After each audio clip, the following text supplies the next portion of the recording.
Hello, good day po. Ngayon po ay ipapakita ko kung paano gamitin ang bagong sales invoice natin. So version 3 po tayo, 3.1.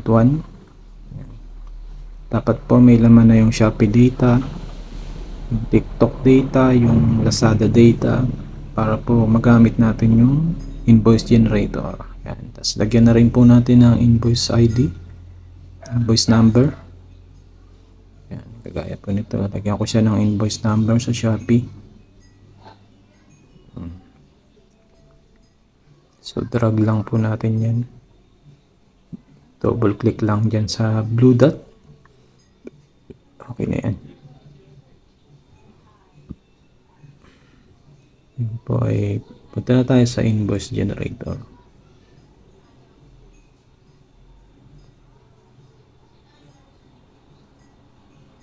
Yan, ito na po yung ating bagong invoice generator.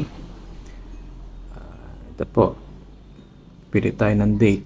Kung ano po yung date na generate natin, yun din po yung ating pipiliin dito sa date.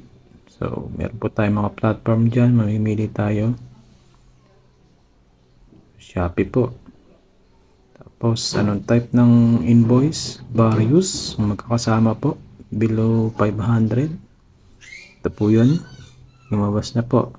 So ito po yung bago nating sa ating invoice. Meron po tayong exclude, pwede natin tanggalin.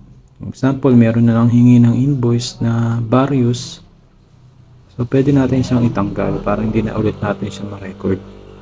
So make sure lang po na nakatabi yung record nyo para makita nyo yung order ID. So dito po tayo pipili ng order ID na tatanggalin natin para hindi na siya mapasama pa ulit. Kasi nga, nanghingi na siya. So, ito po.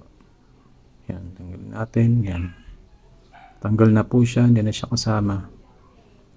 Ganun lang po. Yan. Pati yun lahat po matatanggal. Pati yung seller discount niya, tanggal na din po yun.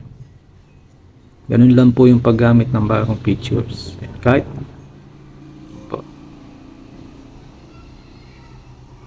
So, minaksimum po lang ng mga 8 yata yan. 8 pagtanggal sa isang date. Yan po.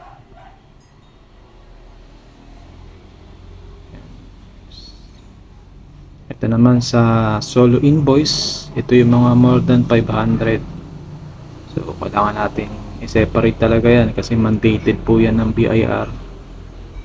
Yan. Dito tayo pipili ngayon ng order ID para lumabas siya. Pag may lumabas po dyan, ibig sabihin ay meron kang solo invoice. Yan, ito na po. Lumabas na yung solo invoice natin.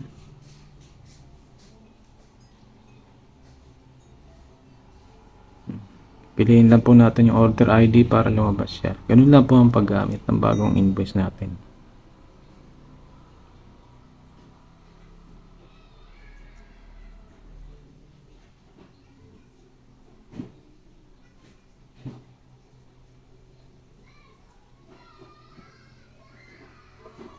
Yan, pwede po tayong sa 2 naman, September 2. So wala akong solo invoice. Yan, mapapansin nyo, walang lumabas. Kaya wala akong solo invoice na araw na yan. So, various tayo. Yan, meron tayong order. 105. Various. Ito rin po yan sa TikTok. Check natin. Yun, may various tayo sa TikTok. Check natin kung may solo invoice. Wala tayong solo invoice. Sa 3 naman tayo. Wala pa rin tayong solo invoice. Yun, meron tayong various sa TikTok. Yan, ganun lang po. Pipili muna tayo ng ating platform. Pipili ng invoice type kung ano ba yan, solo, various.